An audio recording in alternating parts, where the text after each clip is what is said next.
Stephen, great to meet you. Great to be with you, David. Where does this find you today? On the Nevada side of Tahoe. On the other side of the pass. I've been through that pass in a snowstorm, the Donner Pass. Depends which way you're coming. Rarely do I end up having to go over those passes because of where we live. I ski at Kirkwood. Right. So there's the two passes between myself and Kirkwood that I have to navigate. But I don't have to always do Donner or those kinds. Oh. So on the north side. As a friend of mine explained to me, the reason they use the word pass is because sometimes it is impasse, and that's can be a problem. Yeah, I don't leave the house in the winter without like 3 days worth of gear in the car. Yeah, Shovels, water, boots, clothes, sleeping bag, right. because you can get trapped between avalanches and it'll take out the road and can take a day or two to get to you. Eesh. Oh boy. It's I never actually, happened to me, but you know what I mean? You don't live through it once if you don't prepare for it. So well, also where you are, the whole Donner Party top of mind. So the first of your books I read was Nar Country, which I loved. I don't park ski. Well, I'll tell you, the lift where I live, a lift in Park City called First Time that goes over the park, and the snow's always pink from blood. From some, is yeah. it pink from blood or is it pink from spray paint that they're putting on the snow to identify the tops of the jumps? Oh no, it's the blood. It's always around sort of the metal things that people slide across or do things on. It's generally not people like you. It's like 14-year-old boys without helmets. I mean, by the way, which is why the subject is so great for a book like Nar Country, right? If the one of the points of the book is not obviously for people to pick up park skiing unless that's what they really want to, it's that everything we thought we knew about aging is wrong. And if you actually understand what's going on now, people in midlife and beyond can accomplish so much more than we were ever led to believe. Park skiing, as you essentially got pointed out, the general feeling at a high professional level, and people who know this sport really well, is that once you get past 30, 35, this is crazy. And once you get to 40, 45, this is completely impossible. The only thing that happens after 50 is like they start adding like layers to the term crazy, right? There are more and more reasons why, but like, so it was a perfect testing ground for these ideas, right? Ideas that were basically true in the lab and had been over the past 20 to 30 years, but nobody since Ellen Langer in the early 80s, when we've just first had these ideas, had actually taken them into the wild and tested them in a vigorous, meaningful, high risk, high consequence, scary. If we pull it off, I wanted to shatter older ideas around what's possible in aging, if for no other reason than the first thing we know, right, is mindset. The right mindset around aging adds 7.5 years to your life.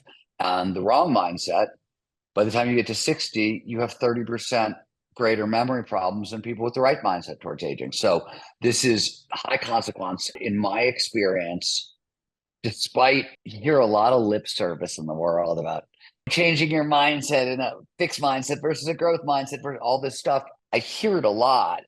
I probably train more people in peak performance than anybody else out there. And in my experience, switching your mindset is challenging. It's hard to do. You need to explode that older mindset. Otherwise, it's very sneaky and for a lot of reasons. So this kind of impossible, oh, I could never do that challenge, right?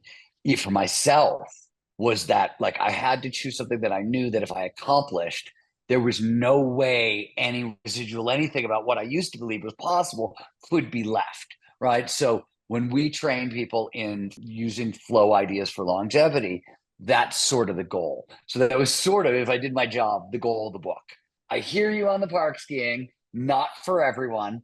Though the experiment we did run at the end of the book, where we generalized out what was a very small experiment with a couple of participants into a much more general experiment with 20 older adults who were really like average athletes when we took them into, I think shows that anybody can do this, but that was why I chose that topic though. We have some commonality. I'm 65. At 63, I took up ski racing. And last year, I raced SuperAge at Sun Valley, which is some consequential velocity. And Significant. yeah, there's no falling. There's no like, you can't just stop. No, so much of like reading your book, as you do, we know a lot of very high performing athletes, gold medal people. And There's a lot of discussion about people who don't do that, think it's, oh, they're just adrenaline junkies. That's default. But there's a quote I just want to read for people here. This is from your book, The Art of the Impossible. It's a Maslow quote. The peak experience is felt as self-validating, self-justifying moment. It is felt to be highly valuable, even uniquely valuable experience, so great an experience sometimes that even an attempt to justify it takes away from its dignity and worth. As a matter of fact, so many people find this so great and high in experience that it justifies not only itself, but even living itself. Peak experiences can make life worthwhile by their occasional occurrence. They give meaning to life itself. They prove it to be worthwhile. To say this in a negative way, I would guess that peak experiences help prevent suicide. I think it's really important for people to understand that. This sort of thing that, like what I experience doing what I do and what you do, this is the intersection of like mastery, autonomy, challenge, curiosity, all these things. So let me take it back and break it down for you, because Maslow is actually speaking about a very specific thing. He's talking about his term for peak experience. He's talking about what we currently call flow states, which is at the center of my work at the Flow Research Collective. Let me just give you a little history. If you go back to the 1870s, which is sort of the birth of the modern field of peak performance, Nietzsche is probably the first person to come into this field. And he talked about the Ubermensch, right? And he was talking about the same thing. He was talking about people harnessing flow to amplify creativity and create this better way of being and of living. Back then, most people equated these things with mystical experiences. And Nietzsche did not. And William James came next, and he basically said the same thing. He was using the term mystical experience, but he said the same thing Maslow said. He said, whatever we want to call it, these things may be mystical, but they're psychologically real. They have deep impacts on our well-being and things like that. But he was using the term mystical experiences. So when he wrote about flow, inside his book, The Varieties of Mystical Experiences, they're mixed in with out-of-body experiences and trance states and meditative states and all these other things. Maslow comes along in the 50s, and he's doing a study of the most successful people in the world. And Maslow is a humanist psychologist, so success is not just, I made a lot of money, I have a lot of power and influence. It's, I'm a good person. I'm kind. I'm moral. I'm wise. I'm all those things. And he had this huge study group. In the most random of coincidences, two things were true. One was not a random coincidence. The first was everybody in his study group had how they achieved peak performance and success was they had found a way to alter their consciousness and drop themselves into the state of flow and use the state to maximize performance. Everybody had that in common. The other thing that they had in common is they were all atheists. Randomly. It was a random. Maslow was like going after like Einstein and Eleanor Roosevelt and the huge intellectual minds of his time. This is post-Freud, post-behaviorism. So it's like if atheism has a peak in American culture, it's probably them. So he says, oh, wow, we can't use this term mystical experiences. What do we call it? He calls them peak experiences. 10 years later, my mentor, the late Mihai Csikszentmihalyi, the godfather of flow psychology, Mike wants to know, okay, Maslow looked at the most successful people on earth. Csikszentmihalyi was like, what does everybody else use? How does everybody else do this, right? And so he conducts the largest global survey of peak performance. He basically goes around the world and talks to anybody you could think of about those times in their life when they felt their best and performed their best. Everybody said the same thing.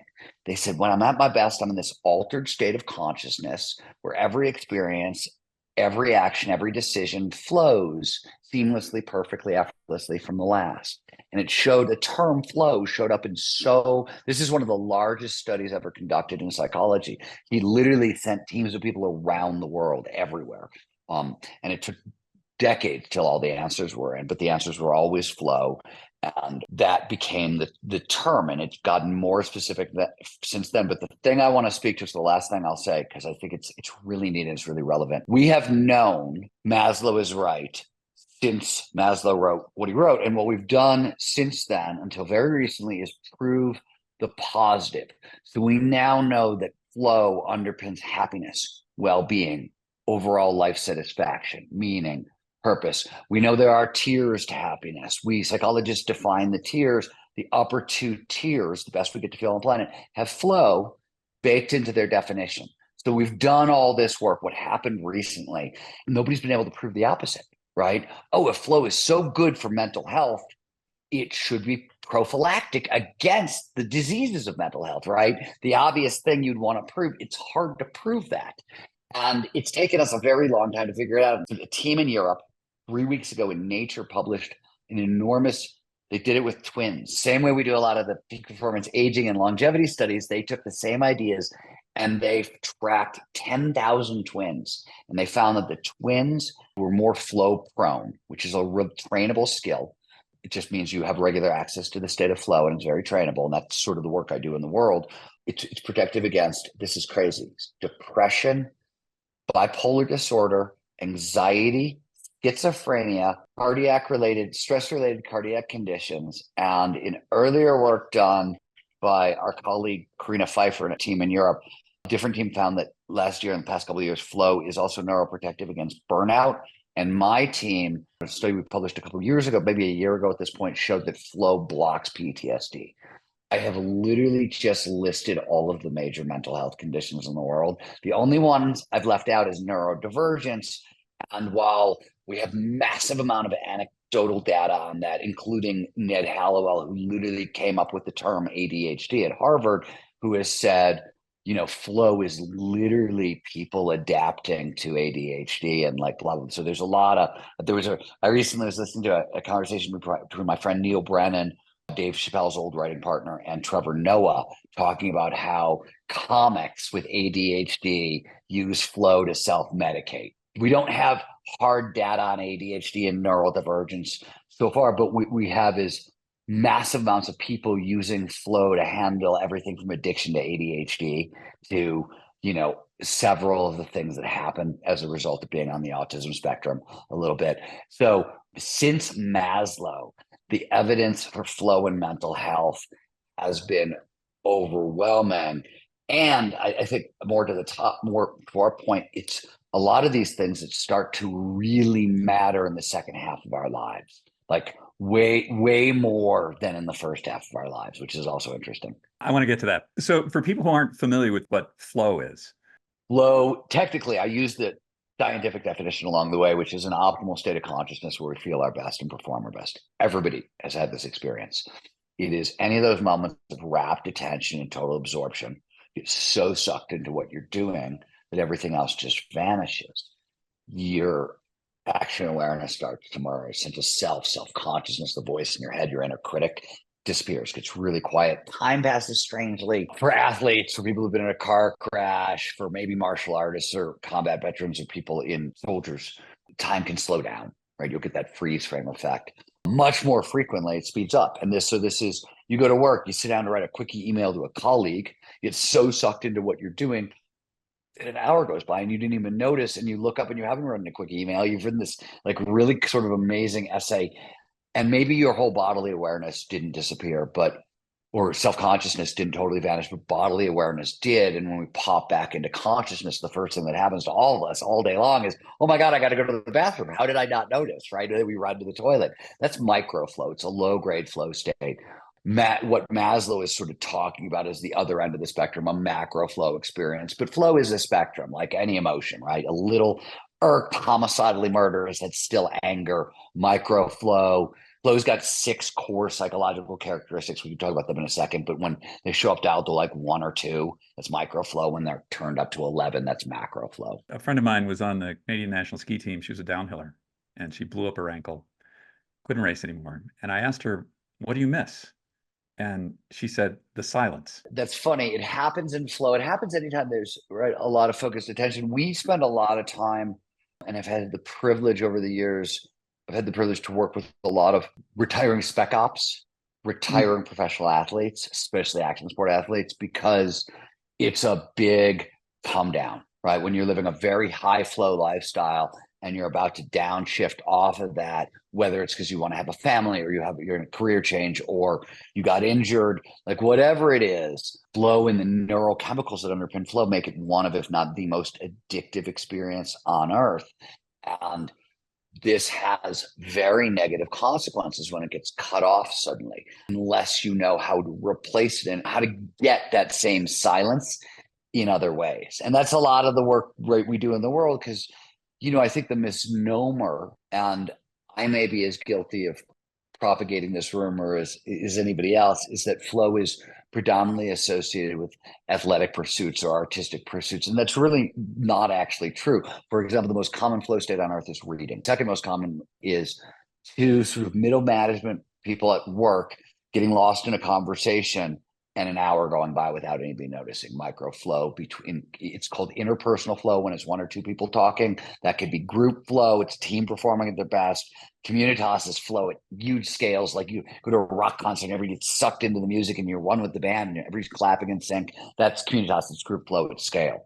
That's actually where Nietzsche started. When he wasn't looking at rock concerts, he was looking at drunken beer festivals in Germany, right? And he was like, God, everybody changes and it's more than just like booze. What the hell happens to the whole crowd? Why does everybody come together? Why is it so unifying for, for people? What is going on? It's got like, what, that was the first sort of flowy question. It wasn't like, oh, how do I prefer our best? How do I use flow to be the Ubermensch? Nietzsche was actually, him and Goethe, they were talking about, the term was Rausch in German, which is an overflowing joy that shows up at these festivals. And they couldn't figure out, like, they knew consciousness was changing. They knew something was going on. They knew they were, the crowd was doing something interesting and they couldn't figure it out. That's some of the earliest flow work ever done. Oktoberfest beer. Go figure, right? Nietzsche in a beer garden. That's hard to imagine, but okay. I will say one thing about Nietzsche that I put into context that I think your listeners will appreciate. This is true of a tremendous amount of philosophers, and nobody ever talks about it because people don't think about it in the context of flow and how flow can amplify creativity and innovation and problem solving, like mental stuff. But all of those people, including Nietzsche, they call themselves walking philosophers. So Thoreau, Nietzsche, Emerson, that hiked. Nietzsche spent his career alone climbing mountains, like really for decades. So it's really interesting. I always like Csikszentmihalyi, by the way, the godfather of flow science, was also a mountaineer and a rock climber. He didn't talk about it that much. Some of the early flow studies were done on rock climbers, but it's not lost on me that all the people who sort of developed the foundations of peak performance, even when you go to like William James, he would walk all over the place. Like, these are people who spent a lot of time in like low grade runner's high, basically, which is like, you get it from hiking in the mountains or walking long distance, right? It's a low grade flow state. And it's phenomenal for creativity and inspiration and all that stuff. And we see that reflected in their works. And then they talk about this stuff, but they never bother to put it together until sort of Csikszentmihalyi comes along and says, hey, wait a minute, there's something going on here. There's a term in one of your books that you use, high performance aging. What do you mean by that? I may have to rebrand that flow for longevity because people have such a bad reaction to the term aging, I've discovered, and it shuts people down. What do we know? Let's start high level and get a little more granular. And please don't let me talk your face off, like interrupt me with other questions, because I could take 20 minutes and then we'll be done. But the old idea about aging, right, is what you could politely call the long, slow rot theory, right? It's all of our mental skills, all of our emotional skills, and all our physical skills decline over time. There's nothing we can do to stop the slide. So over the past 30 years, we've discovered that none of that is true at a really significant level. So all the skills we used to think declined over time, we now know they're use it or lose it skills. And this includes, right, cognition. So we keep using them, we can hang on to them, even extend them far later in life than anybody thought possible. Now, how to hang on to them and how to extend them, that's a very specific thing that we can talk about in a second. But on top of that, thanks to the work of Gene Cohen and others, we've discovered that as we enter our 40s and 50s, if you quote unquote get it right, this is not automatic. There's things you have to do to prep for this, but we get access to whole new levels of intelligence, creativity, wisdom, cooperative skills. All these things start coming online. And we now understand that there is a formula for adding decade plus to your life of healthy longevity, and nothing in that formula. And this is where people get things really screwed up, I think. When people talk about anything you call peak performance aging these days, most people are thinking about like Peter Attia or my old writing partner, Peter Diamandis and Tony Robbins and all the like, oh, we're talking about stem cells and exosomes and placental matrix and nutrition, this, and you got to eat this and you must be fasting and blah, blah, blah, blah, all the biohacking crap. Maybe right? Like that stuff is advancing and it's cool. But I will tell you, as somebody who has been studying this stuff and at the forefront of it for 30 years, that when you put things into that category, the fact from fiction hit rate over time is about 20% accurate and 80% nonsense. So which 20% is accurate and which 80% is nonsense? The only thing that's happening right now on that side is a bunch of very wealthy people are conducting one of the largest experiments in longevity in recorded history, but they're not actually achieving longevity. That's what happens when like they get to be 150 and we can look at them and go, oh, wow, you're still alive and you're really healthy and right. They're just running an experiment and people are confusing the experiment with actual, oh, this is what I'm supposed to be doing. And what we actually know is if we regularly engage in challenging, creative, and social activities that demand deliberate dynamic play and take place in novel outdoor environments, that's an extra 10 plus years to our life. That's what 50 years worth of research shows us. None of those things requires dollars to do. None of those things are nobody is locked out of what I mean by peak performance aging. So when I think about peak performance aging, that's what I'm thinking about specifically. And as I said, there's a volume of research underneath every one of those terms that I probably just used. And I'll go wherever you want, but I'm going to shut up and pause there. That's sort of what I'm talking about. Flow, also, the next thing I would say is that the last thing you need to know is that the state of flow is phenomenal in this equation. A lot of things I talked about in that list, those are flow triggers, preconditions that lead to more flow. The neurochemicals that show up in the state, not only do they boost the immune system, literally in ways that up the production of T cells and killer T cells. So what fights disease and what fights tumors on top of everything else. Flow basically flushes all the stress out of our system, right? And one of the things that has come out of all of the longevity science over the past 30 years is we know, depending on whose list you go by, there's 9 to 6 causes of aging, depending on which way you break it down, but they all have the same thing in common. Stress and inflammation is underneath all of them. And flow is the most complete reset of the parasympathetic system you can get. Ketamine, if you want to go artificially, will do the same thing. It forces you into a parasympathetic reaction, but you're then on a psychedelic and have to recover from the psychedelic and do everything else. Flow does it very naturally in a way that is a general outperforms all the other things that we can do to reset our nervous system. All the other things are beneficial. Flow goes farther for a bunch of reasons. So part of what you got to understand with peak performance aging is flow has a major impact. It both improves the quality and the quantity of our lives. The last thing I'll say, and then I will shut up. The Flow Research Collective, the research side of my company, we do research with like 28 different institutions, Harvard, Stanford, University of London, Cambridge, bunch of neuroscientists everywhere. As far as I know, we're the only organization in the world with a Flow for Longevity, a dedicated research program into this topic, some of which is in our country and whatnot. But what is interesting about that is everybody who studies flow science ends up here because flow underpins adult development. Flow is baked into the process. So anybody who's researched flow, if they live long enough, ends up on these topics, but somehow we're the only people with a dedicated research program into longevity. My point is that I can say all the things to you I've just said, and they're true, and we haven't yet begun to truly explore what this frontier really means.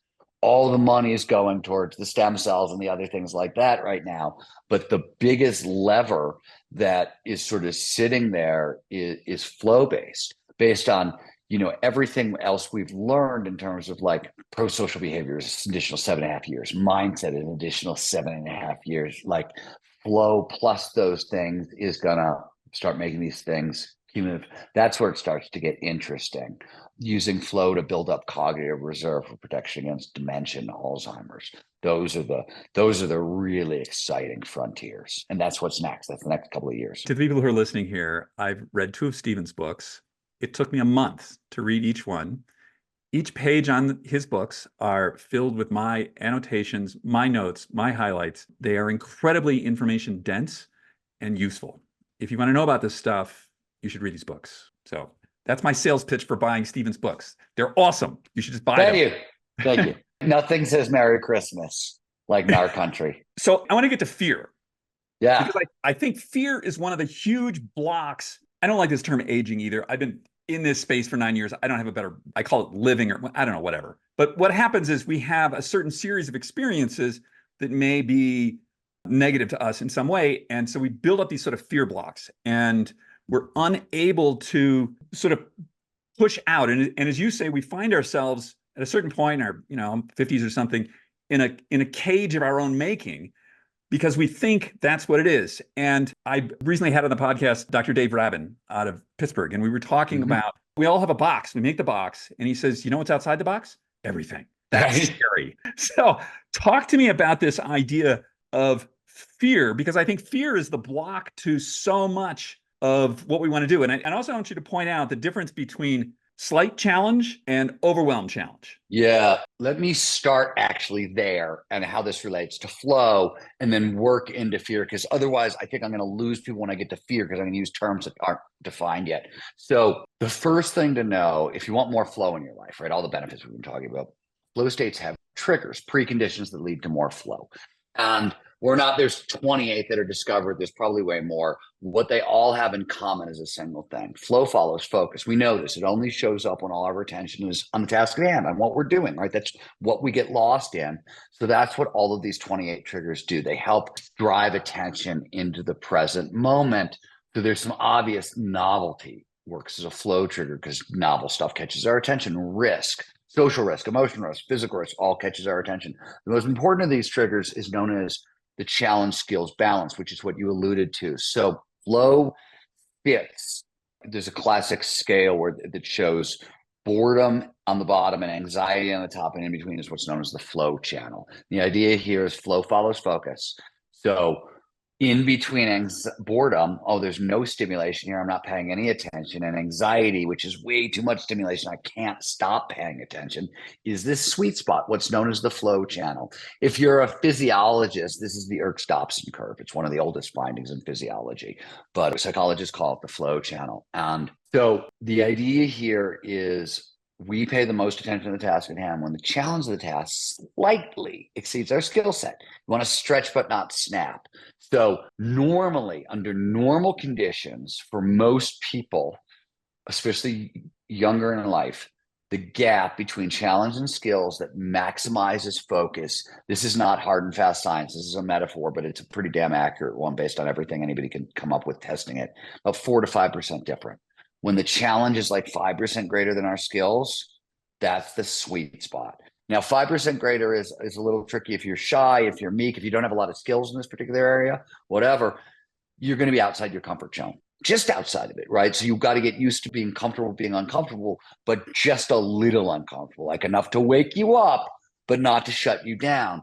What is challenging for entrepreneurs, type A types, Wall Street folks, people, you see it a lot, action sport athletes, you see this a lot, is people take on challenges that are like 30, 40, 50% greater than their skill set just because it wakes them up, right? It like keeps them awake. All that's fine. Those big challenges are actually really good for us from a motivation standpoint, but you got to chunk it down so that what you're doing right here, right now, the task at hand, is only 4 to 5% greater than your skill set. And this is how we maximize flow.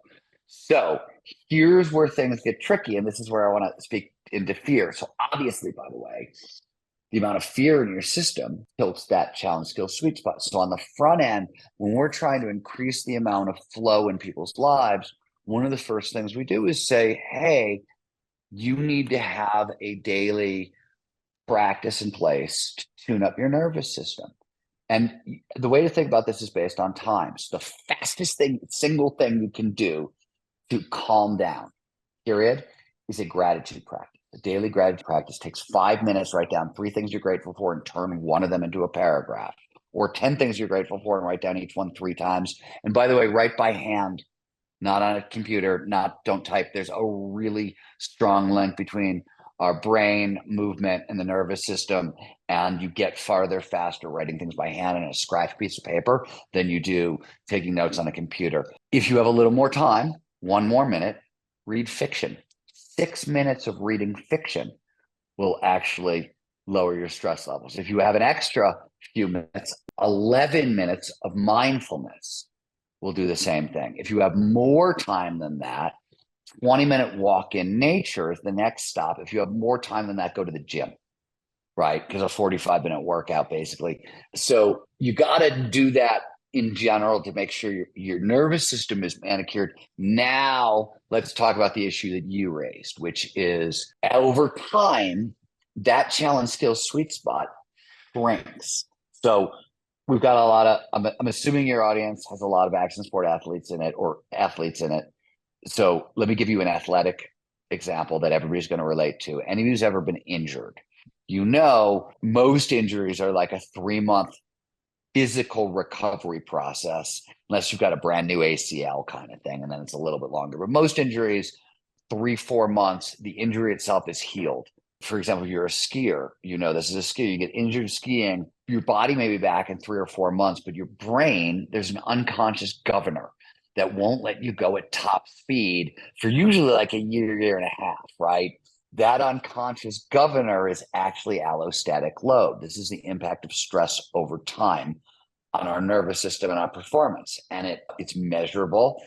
And what happens is over time, not in all the areas, but in areas where there can be future concerns. So people can become more financially conservative when they start thinking about their retirement and how do I do that, or confronting physical challenges. And what happens is we know that sweet spot has shrunk a little bit. We sort of sense that, but often for athletes, they'll come back to a sport, or go to their sport and they'll want to make progress at the speed that they used to make when they were younger.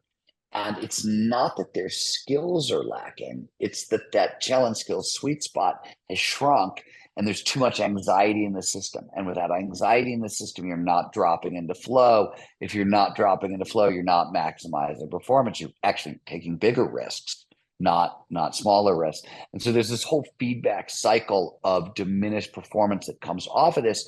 And this is why at the core of our approach to any of these harder, challenging sort of pursuits, like in my case in our country, was learning park ski, my maxim was 1 inch at a time.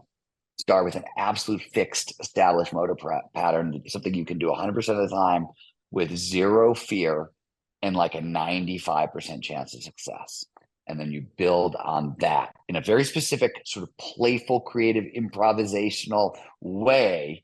But that's what you build on, and you do it 1 inch at a time because you want the progress and you need the steady progress to convince yourself that that's still possible, right? But you don't want to injure yourself along the way. And what we found, so I'll give you the classic example. When we did our country experiment, we had 17 older adults, ages 30 to 70 years old, and we were training them how to park ski. We had a very simple protocol that did this 1 inch at a time kind of thing, but it's very effective. It drops people into flow. It creates a lot of excitement. It's really fun. People start learning. We had 4 days on the hill with them. By the second day on the hill, I was turning to my partner in the experiment, Ryan Wicks, who I write about in our country. And I was like, holy crap, we got to slow people down. They're so excited. They've made so much progress. They're not going to realize that there's still this shrunken challenge skills sweet spot because it feels so delicious. They're going to go too fast. Somebody's going to end up going to the hospital, and we don't. That was a disaster for the experiment, right? Whatever happens, nobody goes to the hospital. If they don't learn how to park ski, that's fine, but nobody can go to the hospital if I can help it, right? And nobody did go to the hospital, which was great. There's something in one of your books, and I'm going to paraphrase this. It's a daily practice to inoculate us to fear. Yeah. That was a bunch of people's advice. Some people you may know, Kristen Almer, who lives around you. Laird Hamilton thinks a lot about this. And my buddy Mark Gervais, who was the peak performance psychologist who worked with Pete Carroll on the Seattle Seahawks, who I think is one of the best minds in peak performance. Also, I think all of us talk about this, which is two things. First of all, everybody has a daily prayer practice where I think in everything I do, I want to push a little bit into something that scares me. And the reason why, and the moral of the story, and I really write about this the most in my book with The Rise of Superman, but peak performers in any domain, sports, science, art, business, whatever, when you're talking best of the best, top 5% and above, always, always, always use fear as a motivator. And the reason is this: When we talk about something as a motivator, we're talking about two things: giving me the energy to do something, but it's really about getting focus for free. So focused attention is one of the most expensive things the brain can do. The brain is a huge energy hog. 25% of our energy at rest. It's about 2% of our body mass. So it gets 25% of our energy at rest. And now you crank it up and it's burning a lot more energy. What takes the most energy? The most energy is focused attention. Overcoming fear also, but like those two things are really sort of, in a sense, neck and neck. And one of the things that's cool about fear is you get focus for free. So if you have a daily fear practice, because the fear never goes away. This is the thing people don't get. Bravery is not, I don't feel fear anymore. It may be diminished, but you can always find it if you go looking for it. It's that you have the confidence of, I have felt this before and I have been successful in going through it and getting to the outcome I desire. You've got a track record of, I felt this way before, it felt shitty, I did it anyways, I got what I wanted. That confidence is really what matters. Let me put this in a totally different way that I think is really funny, but it's very exemplary of this. So in the 1990s, after we knew about the challenge, skills, balance, and flow, going back to the very first book on flow, because it wasn't that people discovered flow right away. They discovered that peak performers always sought this sweet spot between challenge and skills that seemed to alter consciousness. Flow was the second discovery. It was, oh, wait a minute, there's this doorway that peak performers all seem to use that sort of involves wrestling with fear and anxiety and boredom and like tuning themselves, right, massively that way. And we're naturally inclined to do that as well. And the challenge skills sweet spot was this discovery that came out of that. And then the next question was, well, what the fuck do we mean by challenge and skills? Like, what the hell? Like, challenge? That could be a billion things. Skills? What is that exactly? And there was like a 10 to 12 year period where psychologists like bashed on this, and they ended up discovering that in any situation, there's like 8 or 9 different factors. But the one that always caught my attention, and if you're curious about the origin of this work, this is not my work. This is my friend Susan Jackson. She teamed up with the guy I've been talking about, Mihai Csikszentmihalyi, back in the 90s, and wrote a really famous book, Flow in Sports, where they took these ideas and tried to train up sort of college athletes around them. And one of the things that she discovered is, so once you get to the level of a college athlete, the talent is sort of equalized a little bit. Everybody's good, right?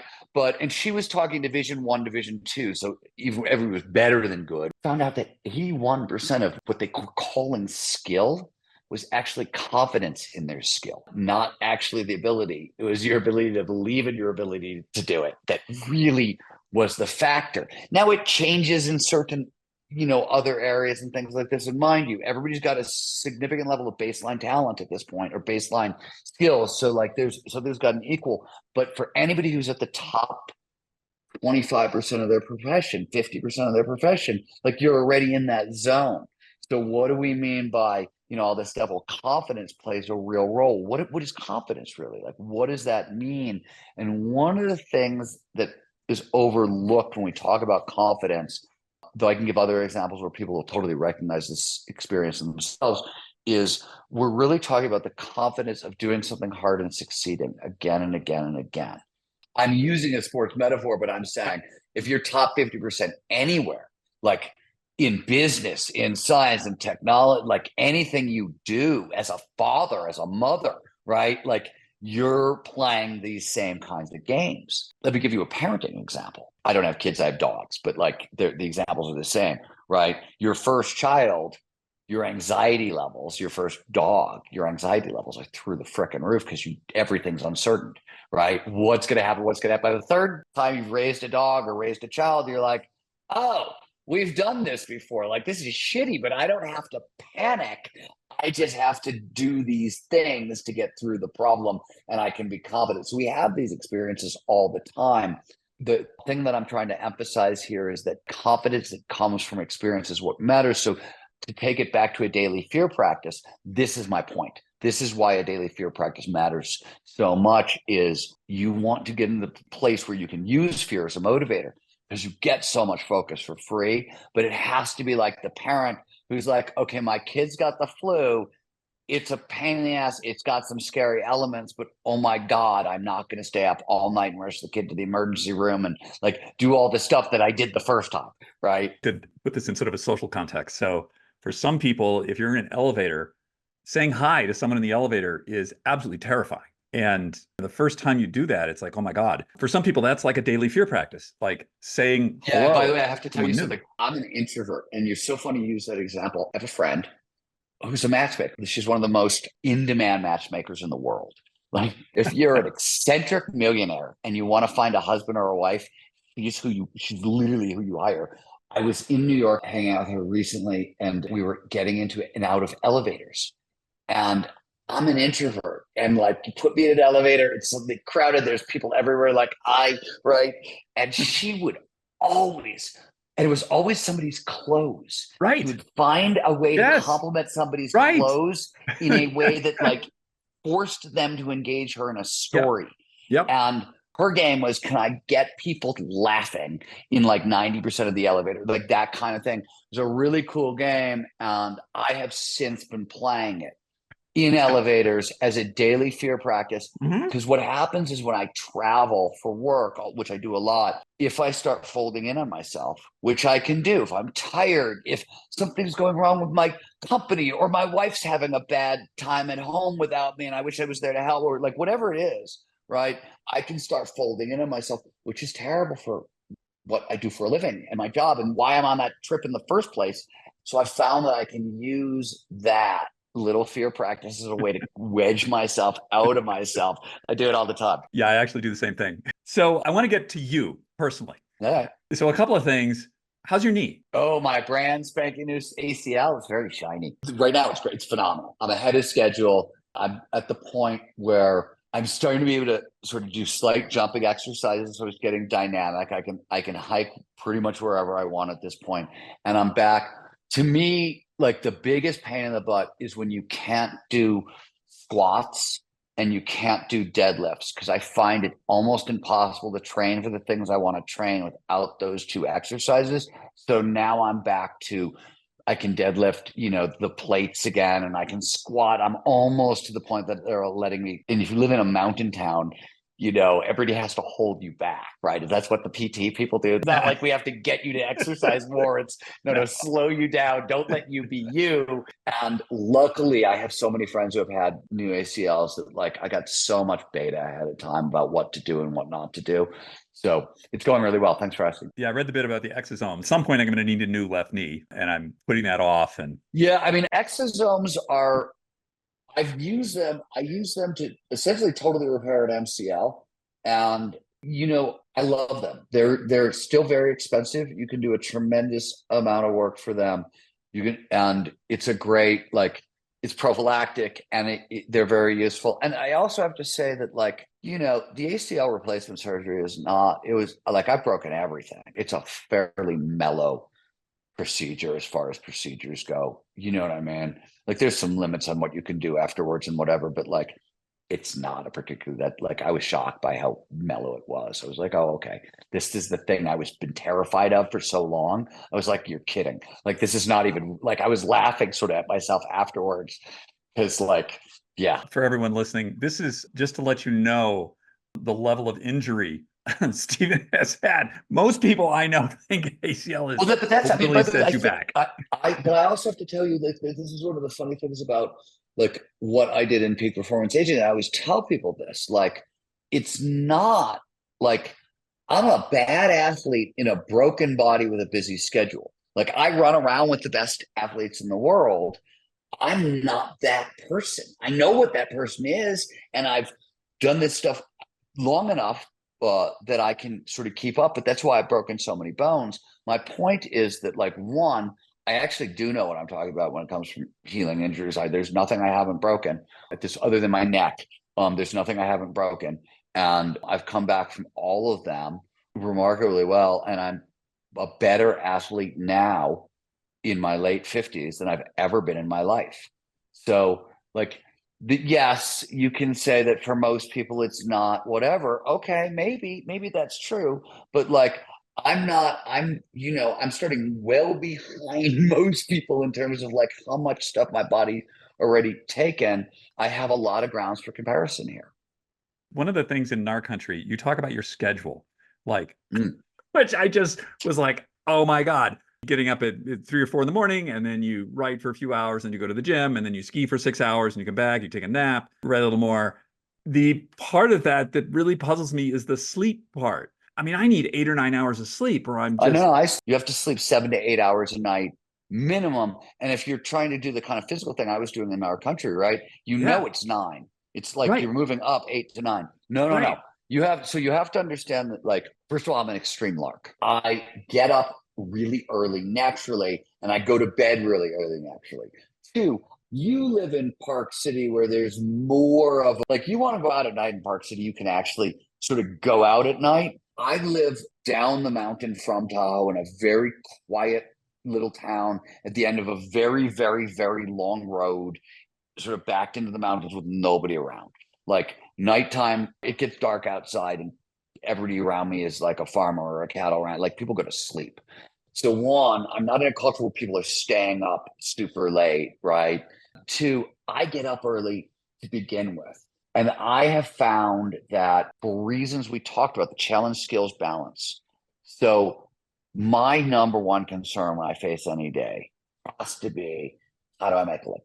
Right? How do I pay my bills? How do I take care of my family? Like that's priority one. And so I know energetically I have to do the work that takes care of that first before Hmm. I get to go skiing. Because otherwise, there's going to be fear. Oh, you didn't do this creeping into my skiing. It's going to tilt the challenge skills. It's going to do a lot of stuff I don't want. So it was, if I'm going to try to ski this much to maximize skiing, how do I get enough work done before I go skiing? And so for the course of this book, now, mind you, remember, I was also writing this and doing a lot of this during COVID. So I got an assist from the world there too. But I literally like, this isn't all that unusual for me. Anyways, I didn't have a social life. So what is different for most people than me is I love what I do for a living. So I either work with you or I ski with you or I don't know you. And that's like, if you know me, those are essentially my rules. You will hear that, and I'm like, you may have a separation between work and play. I don't. It's all the same thing for me. I love what I do. So doing just that, sleeping 7, 8 hours a day a night it wasn't that hard. And once I started seeing the progress that I was making on the mountain towards these, mind you, like when I set the goals that I said in park skiing, the initial thing was, look, if this takes 5 years, it takes 5 years, right? Once I got everything done in a season, I was like, oh shit, this is a book, right? We like, wow, it worked, right? But nobody knew that, right? I knew I had this impossible task. I had a list of 20 tricks that was 0 to intermediate, which was the goal. And I thought 5, 6 years. I thought I'm going to be 60 years old by the time I accomplish all this. Cool, that'll still be fine. Go slow to go fast, whatever. Like I was interested in permanent changes in my life and what I could do, and there was a bunch of thinking behind that. When I started making so much progress on the mountain, when I started to realize that like it wasn't quite clear that I was going to go as fast as I was, but like a couple months in, we started to go, oh shit, there's something really interesting going on. And then it was just self-propelling. Then it was just like, oh my God, I don't want to go out at night. I want to do anything. I want to put my energy into exactly this plan because it's working so well. It was self-propelling. You make it seem heroic, and people read that and think, I can't do this. And of course you can do this. I don't have any natural advantages that anybody doesn't have. I just know a little bit more about peak performance and certain time management things. It's impressive. There's one I just want to sort of finish with a quote with Ryan, right? Is who you skied with. I'm fighting a short battle against extreme fear versus a long battle of anxiety and shame. I love that. This was huge for me, actually. It's a really funny thing. So Ryan is a better skier than me. He's not a better skier than me when we're running around the mountain by much, right? We're probably neck and neck, but he's a former sponsored park athlete. I had never done that. I mean, I've been train parks 3 times, right? So like there was a bunch of stuff that he could do naturally that I couldn't do. But once you move beyond that stuff, I started to realize that like if Ryan can do it, I can do it. And we were playing follow the leader games for a lot of reasons. So like I was chasing him around the mountain. He would do something. My goal was to either do the thing he could do or lightly downshift it into something that was more in my sweet spot. So, that meant if Ryan jumped a cliff, chances are I was going to jump it because we could jump cliffs that are of similar height. If Ryan throws a 360 off that cliff, well, no, I'm not going to do that. So what's my scaled down, version? But it was this realization, once I watch Ryan do something, if I don't do it, it's going to eat at me for the rest of my life, literally for the rest of my life, because that's how I'm wired. And it's actually so, this kept happening to me in past ski seasons. And I'll give you an example that's not Ryan. This is something that happens to everybody you could be a downhill mountain biker, you could be a skier, you could be anything where you see a line, oh, I want to ski that. And it scares you, so you don't, right? And every time you see that line from that point on, it's beating you up a little bit inside because you haven't gotten it done. That beating up is tilting you out of the challenge skills sweet spot. It's impacting the allostatic load. It's making it harder to do the thing that you're, right? So I started to realize that like, unless there were really, really tactical, practical reasons why I can't do the thing, like I'd never learned the trick and like it would be insane to try it. Well, I wanted to go for it if I could, because it was easier to deal with this is really scary right now than the beating myself up for years at a time. And one of the things that I also find funny about this is one of the things that haunts me. It was right when I moved to Tahoe, and it was first day Ryan and I were ever at Kirkwood. There's a sort of a chute that's the main face. We always ski. It's sort of almost for warm-up laps. It's a pretty mellow face with this one sort of chute in it, in the middle of it. And Ryan found a way to jump into it, like a little thing that he could hop off of. And what I didn't realize at the time, I didn't do it because I didn't know the chute, it scared me. And I didn't do it that particular season because I thought it was just the way it was always going to be there for me. And it's actually a particular snowpack. And so I've never seen that feature there again. And it's been 5 years, 5 years that I'm like, every time I show up at the mountain, I'm like, there's that, oh, it's not there. I can't even do it. Right. So like, that's not lost on me that like, it's funny and we're laughing about it, but at a subconscious level, that stuff adds up and it all adds up over time. And that's why like having a fear practice, having a daily way to tune up your nervous system, all these things matter. Otherwise, you're going to build a cage around yourself. And so all these things are like, they're micro tunes to the way we approach our daily lives. They end up adding up into something really, really big and significant, I think, at least. And the data seems to back me up a little. I agree on that. Right? You're talking to me as if I'm some lunatic and you're ski racing in your 60s. So like, I mean, okay, sure. Ask me, say, Steven, would you rather ski 65, 70 miles an hour down an icy downhill track, or would you rather go try a 540 in the park? Like, honestly, I think the 540 is a little safer. I don't. I know. By the way, like, I would change your mind really quickly. Give me a couple days on the hill with you. I'd change your mind really quickly. They put nets up on the side for us, and they clear the general public out. So that is, I will say one thing to this point. One of the things that we've discovered in our approach to park skiing is we're not trying to teach people how to park ski. What we're trying to do is teach people how to creatively interpret terrain features. Right. Creativity, pattern recognition is a flow trigger. When you're in flow, everything gets amplified. So we taught them 8 basic motions that are used in park skiing that allow anybody to start creatively interpreting terrain features in a terrain park. I will say it's massive. Once you go through a terrain park with this mindset 2 or 3 times and start seeing the features differently, because most people see a jump and they think, I have to jump off that thing. Well, no. You have to use that raised ramp of snow creatively to move your body in a different way to do what I'm talking about, right? That's a different thing. it starts ending up producing so much flow. You end up making so much progress. You end up shocking yourself.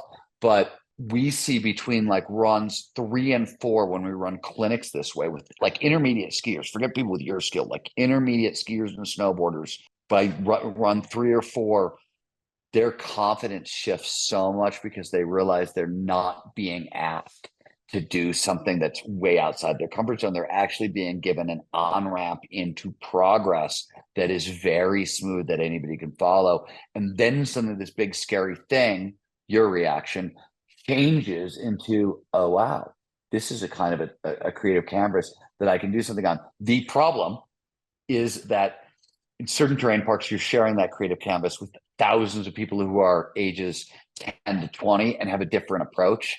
So I find like when I go to Mammoth at the end of the season, right? When it's all, you go to Mammoth in June, May and June, that's the entire professional free ski community, right? They're there. Once Park City shuts down, a couple other places shut down, that's where they are. It's so intimidating. There's that story I tell in the book where I've literally like, I spent a day, you get in these loops in terrain parks, like the lift lasts a certain time and you like, the person behind you is like, maybe they move to in front of you. But I spent a day in Mammoth either chasing or being chased by Eileen Gu, who is then, right, the best female park skier in the world and the most famous athlete in the world. And like, I'm trying to do like sliding spin 360s and things like that. And she's trying to throw like a 4-on 4-out onto a rail. And it was the most intimidating, sort of humiliating, it was just hard. It was like, and, we keep trying to find resorts to partner with who want to build sort of, because there's a way, if you want to do this in the second half of your life, we spend most of our time in kiddie parks. I'll take stuff into the bigger parks and you can do stuff in it and it gets fun. But like as a general rule, I have way more fun in the kiddie parks. And a lot of it has to do with crowd control and the other people around. So we are really looking for a partner resort to help us sort of be able to sort of do this on a regular basis with a dedicated terrain park that is aimed at older adults or younger beginners, some people who want to go at a slightly different pace. That sounds great. Assuming that my knee behaves and I ski again this year and I don't have to get it switched out for something titanium, I'll come out. We'll play in the terrain park. I'll be in Utah, actually. Myself and my friend Chip Hopper in the first weekend of August. We're doing a 2-day peak performance aging seminar in Utah. Yeah. That'll be fun. That's great. You know how it is in this town? It's like somebody asks you to go for a hike and you have to say, listen, I want to level set. I don't have a medal. Yeah, no. I mean, this is my favorite comment on that comes from JT Holmes, right? Who's Red Bull Air Force and one of the greatest skiers ever. And Shane McConkey's old ski partner. And he talks about like living in Tahoe, which has got to be the same as Park City, right? He's like, don't go into the 7-Eleven and brag, because there's a pretty good chance that the guy like working on the other side of that counter just set a world record in whatever thing it is that you want to brag about. Like, you got to be careful opening your mouth, right? Yeah, no, I have to do that all the time. Mountain bike rides are particularly dangerous, I found. Oh, I don't do that anymore. I just stopped. Too much bleeding, too much breaking things. I paused my DH riding, DH mountain biking, which is the thing I probably missed. That's the one I missed the most. 7 season-ending injuries and surgeries in like 8 years. And it's not actually the sport. Like, I have friends who can keep it under control. I just did some damage to my knees when I was in high school, and I stopped riding a bike for almost 25 years. And I don't have the basic coordination like people who rode bikes for their whole, like, I just don't. So trying to come back to the sport as a DH rider was just like, get some basic skills under your belt, buddy, before you, and I'm me. So like, I found the best people I could possibly find and I just chased them down the hill and like, whatever happens, happens. And that's maybe not the best idea. Steven, this is brilliant. Flow Collective. Your books are great. Thank you, sir. Building Superman, in Our Country. Everybody, just read them. I get so much out of them and out of your work, and I'm really grateful to have you on today. Thank you. That's nice of you to say. I'm glad. I mean, the thing that makes me happy is I figure attention is expensive. You know what I mean? And if you're going to give me your attention for 7-8 hours, you know, it's sort of an honor and a privilege. What I got to do in return is I got to be entertaining, hopefully, and I got to be practical and useful. So when people are like, "Oh my God, I took lots of notes. It was really useful. I could put it into play in my life, and it's made a difference." That's the thing. I like. Good. Okay, I did my job. Check. Well done. Thank you, sir. I hope to see you in Park City. Give me a shout. I will. Very good. Pleasure. Take Bye. care now.